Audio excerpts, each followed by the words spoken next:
Hello and welcome my beautiful stars. मैं आपकी host आप सभी का मेरे चैनल स्टार्स मिस्टिक एन्चेंट्रेस पर दिल से वेलकम करती हूँ and a very good morning all of you guys. तो आज की थीम फॉर टुडे आप सभी के लिए क्या कहती है, यही हम जानेंगे गाइस। तो बने रहिए मेरे इस वीडियो पर। अगर आप मेरे चैनल पर नए हैं तो आप सभी का दिल से स्वागत है। Please do subscribe to this channel and hit the bell notification to get the updates from this channel. तो आज आप लोगों के लिए थीम फॉर टुडे की एनर्जीज आई हैं, break through and cosmic order. तो गाइज ये आपके मैस्कुलिन की एनर्जीज हो सकती हैं, क्योंकि इनको कहीं से ब्रेक थ्रू होना है, किसी पैटर्न से ब्रेक थ्रू होना है।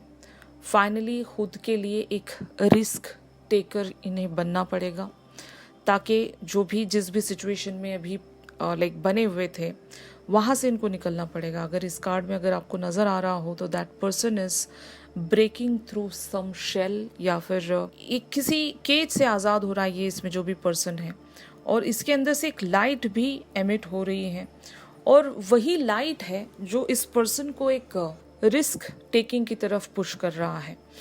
तो एक ब्रेक थ्रू के लिए बहुत ज़्यादा करेज रखनी पड़ती है गाइस। सबके लिए इतना आसान नहीं होता, और मैस्कुलिन्स के लिए तो बिल्कुल भी आसान नहीं होता, क्योंकि इनके रूटेड बिलीव्स होते हैं, इनके पैटर्न्स होते हैं, और वो पैटर्न्स काफ़ी टाइम से चल रहे होते हैं। मतलब it is like very heavy patterns, इतने इजीली नहीं होते कि आज बना लिया पैटर्न कल छोड़ दिया। नो, ये सालों से चलते आते हैं, इसी पैटर्न में बने होते हैं। तो it is really very not easy for them to break through from something, you know. तो finally they are able to bring that courage in themselves, ताकि वो एक ब्रेक थ्रू वाली एनर्जीज में आ सकें। एक रिस्क है इनके लिए, और ये रिस्क इसलिए ये ले पा रहे हैं, आपके कॉस्मिक ऑर्डर पर कुछ पॉजिटिव शिफ्ट यहाँ पर हुआ है। कॉस्मिक ऑर्डर वो चीज़ है गाइस, अगर आपको पता नहीं है तो मैं आपको बताना चाह रही हूँ कि कॉस्मिक ऑर्डर एक वो चीज़ है जहाँ पर आपके कर्मा काउंट होंगे, आपकी good Karma and bad Karma count होंगे, डिवाइन टाइमिंग्स वहाँ पर बनी रहती हैं, कुछ डेस्टाइन्ड वे में कैलकुलेशंस जो भी होता है। सबका एक कॉस्मिक ऑर्डर होता है, हर इंसान का एक कॉस्मिक ऑर्डर है यूनिवर्सल लेवल पर, जो कि मेंटेन रहता है। आप डे टू डे लाइफ में जो भी कर रहे हो, it will get added up, और उसी के चलते आपका एक ऑर्डर मेंटेन होता है, एक रिकॉर्ड मेंटेन होता है, और उसके हिसाब से आपकी लाइफ में जो भी आपको मिलना है, एक डिवाइन टाइमिंग ऑलरेडी सेट की गई होती है, तो उसी के हिसाब से आपको मिलता है। It is already written. तो डेस्टाइन्ड जो भी चीज़ें आपकी लाइफ में होने वाली है वो ऑलरेडी लिखी जा चुकी हैं।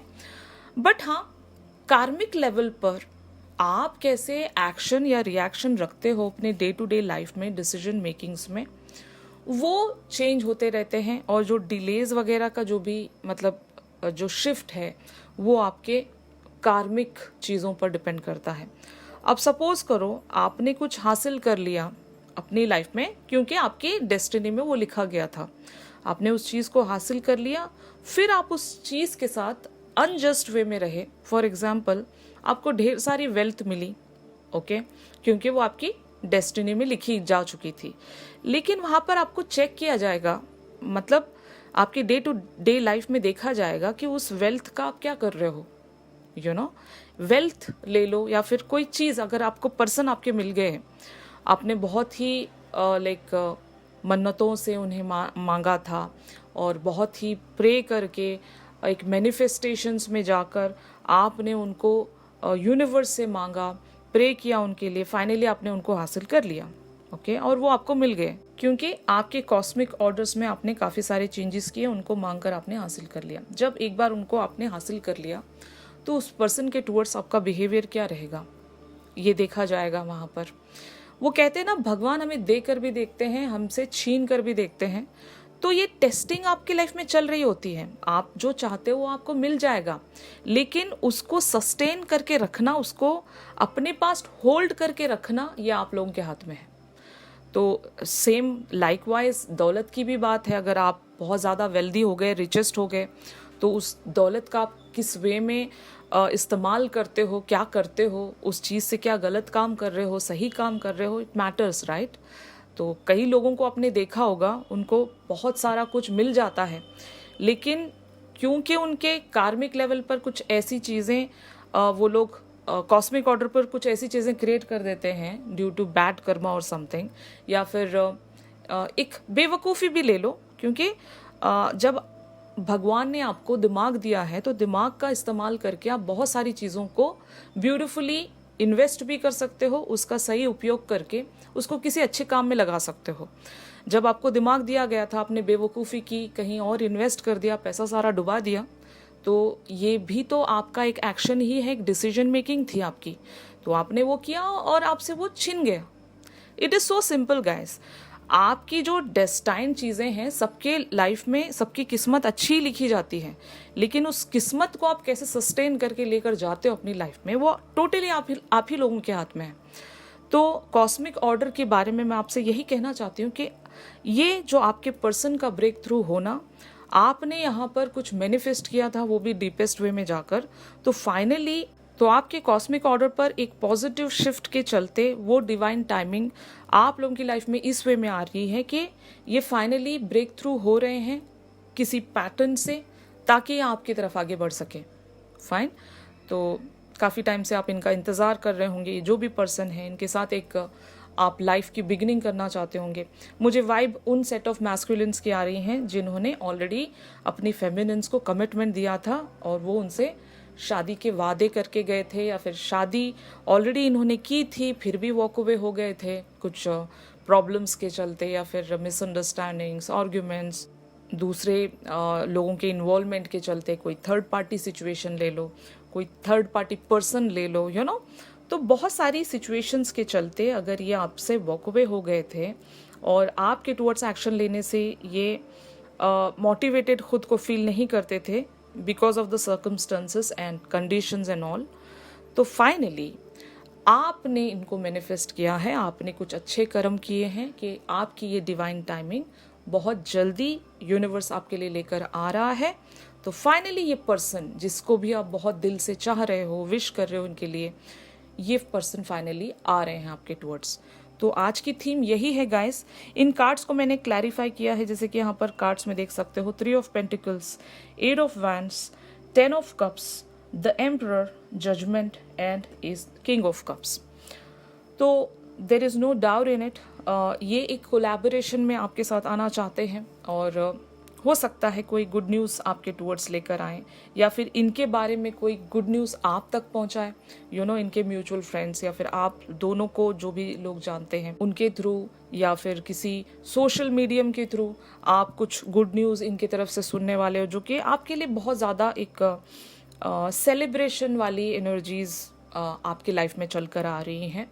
और 10 ऑफ कप्स की एनर्जीज़ हैं। फाइनली अगर आप इनसे एक शादी के बंधन में थे, तो आपके जो ये हस्बैंड हैं या फिर वाइफ हैं, ये फाइनली रिटर्न होने वाले हैं आपकी लाइफ में।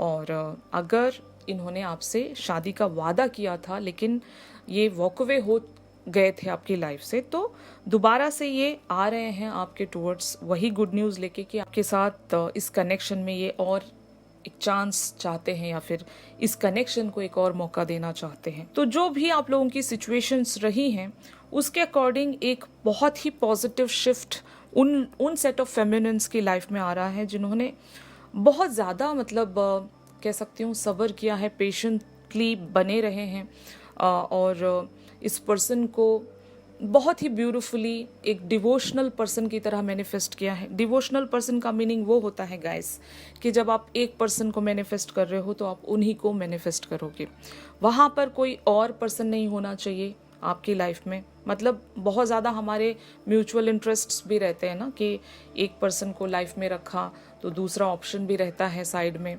तो ये चीज़ जो है ना आपके लिए डिले क्रिएट करती है। एक पर्सन के लिए डिवोशनल रहे तो उसी पर्सन के लिए डिवोशनल होकर अगर आप उस पर्सन को मांगोगे यूनिवर्स से, तो वो पर्सन आपको जल्दी मिलेंगे। तो मैं उन सेट ऑफ फेमिनिन्स की बात कर रही हूँ जिन्होंने एक डेडिकेटेड वे में, एक डिवोशनल वे में इस पर्सन को अगर मांगा था, फाइनली आपको एक और मौका मिल रहा है यूनिवर्स की तरफ से। Because the emperor talks about एक ऐसी पर्सनालिटी जो कि devotional personality, it's a masculine power. और जितने भी सेट ऑफ फेमिनिन्स ने ये अपने अंदर बना लिया था कि मैं अगर किसी को चाहती हूँ तो बस उसी पर्सन को चाहती हूँ, उसके अलावा मुझे कोई और नहीं चाहिए। ऐसे बहुत सारे ज़िद्दी फेमिनिन्स होंगे, एक रेबलियस पर्सन जो कि एक बार कुछ ठान लिया तो बस उसको हासिल करके रहना है, ज़िद्दी टाइप्स।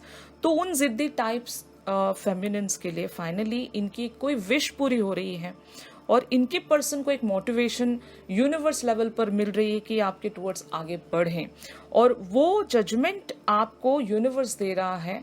आपकी लाइफ में एक सेकेंड चांस आपको मिल रहा है, और आप दोनों के बीच में अगर कोई ऐसे कन्फ्लिक्ट्स एंड आर्ग्यूमेंट्स रहे हैं तो वो रिजॉल्व होने का यहाँ पर पूरा इंडिकेशन मुझे नज़र आ रहा है गाइस। तो आपके पर्सन आपके टुवर्ड्स एक किंग ऑफ कप्स की एनर्जीज में आ रहे हैं। अगर आप दोनों के बीच में कोई थर्ड पार्टी आ गई थी तो उस थर्ड पार्टी को ये हटाकर आपके टुवर्ड्स एक डिवोशनल पर्सन की तरह आगे बढ़ रहे हैं। यानी कि ये वो set of feminines and masculines होंगे जो कि फॉर एग्जाम्पल आपके साथ इन्होंने एक कमिटमेंट रखा, फिर इनकी लाइफ में कोई और पर्सन आ गए, या फिर इनकी फैमिली को ही एक थर्ड पार्टी सिचुएशन हम बनाते हैं। तो इनकी फैमिली की वजह से अगर आप दोनों की शादी नहीं हो पाई थी तो फाइनली वो जो मैटर था वो रिजॉल्व हो जाएगा, और आपके पर्सन आपके टुवर्ड्स एक पूरी फोकस्ड वे में, एक पूरे डिवोशनल पर्सन की तरह फुल्ली डिटरमाइंड वे में आपकी तरफ आएंगे। और वो जो भी थर्ड पार्टी सिचुएशन इनकी लाइफ में थी, अगर इन्होंने किसी और पर्सन को आपके ओवर सेलेक्ट कर लिया था तो उस पर्सन को ये ड्रॉप कर देंगे, क्योंकि फाइनली इनको एक रियलाइजेशन मिली है ना, एक पैटर्न में चल रहे थे। तो ब्रेक थ्रू होना, एक बिलीफ से ब्रेक थ्रू होना, अगर इनके पेरेंट्स ने उस पर्सन को इनके लिए सेलेक्ट किया था तो फाइनली वो एक पैटर्न है और एक बिलीव है कि हम जहाँ कहेंगे वहीं पर आपको शादी करनी है, और आप अपनी पसंद को फॉलो नहीं कर सकते। ऐसे बहुत सारे लाइक पेरेंट्स होते हैं जो अपने बच्चों को मजबूरन अपनी पसंद से शादी करवा देते हैं, फिर वो लोग लाइफ लॉन्ग स्ट्रगल कर रहे होते हैं अपनी जिंदगियों में। तो ऐसी सिचुएशन अगर आप लोगों की थी तो आपके मैस्कुलिन को ब्रेक थ्रू करवाया जा रहा है उस रिलेशनशिप से, उस सिचुएशन से, आपकी मैनिफेस्टेशंस के चलते। तो ये ब्रेक थ्रू होंगे तो आपके टुवर्ड्स आगे बढ़ेंगे, तो फाइनली आप ही की एक डिज़ायर या विश पूरी हो रही है। आप लोगों की लाइफ में एक हैप्पी चेंजेस आने वाले हैं। तो आज की थीम यही थी गाइस। तो ये पर्सन जो भी हैं इनकी इंडिविजुअल एनर्जीज हमारी रेगुलर रीडिंग्स में हम डिस्कस करेंगे। वहाँ पर मैं आपको और पॉसिबिलिटीज़ बता सकती हूँ कि ये कौन पर्सन है, इनकी क्या सिचुएशन है, ये किस वे में ब्रेक थ्रू हो रहे हैं, क्या ऑब्स्टिकल से ये फाइनली छूट रहे हैं। ये सब कुछ मैं आपको मेरी रेगुलर रीडिंग्स में बताऊंगी गाइस। तो ट्यून इन करना मत भूलिएगा आज रात 10 बजे के बाद मेरे इस चैनल पर। और अगर ये शिफ्ट आप लोगों के साथ रेजोनेट कर रहा है तो मेरे इस वीडियो को जरूर लाइक कीजिएगा guys. Even if you guys are interested in having a private session with me, तो मेरी दी गई कॉन्टैक्ट डिटेल्स पर आप लोग मुझसे कॉन्टैक्ट कर सकते हो। तो चलिए मिलते हैं अपनी अगली रीडिंग्स में। तब तक के लिए आप सभी अपना ख्याल रखिए। Stay positive, stay safe, God bless you all, take care, bye bye.